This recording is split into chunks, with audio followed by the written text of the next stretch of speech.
এই বাচ্চাটার আব্বা এখন খুব অসুস্থ, গুরুতর রোগে আক্রান্ত। তো কাগজপত্র সব আমাদের কাছে নিয়ে এসছে। কতদিন ধরে ভুগছে? 5 বছর। ট্রিটমেন্ট কোথায় চলছে?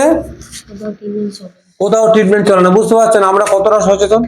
5 বছর ধরে এই রোগে ভুগছে, কোথাও ট্রিটমেন্ট চলছে না। তাহলে আপাতত মানুষটা বেঁচে আছে কি করে? ও আল্লাহ বাঁচিয়ে রেখেছে, তাই না?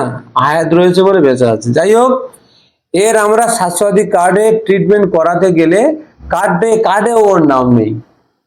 মানে অবাক লাগছে কিভাবে আমরা, মানে আমরা কতটা সচেতন।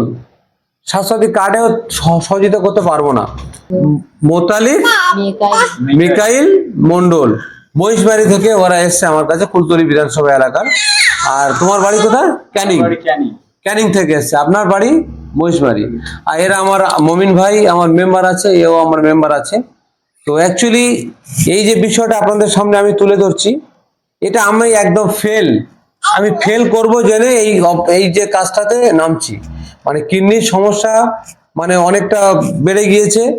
এছাড়া আদার্স অনেক সমস্যা আছে শারীরিক।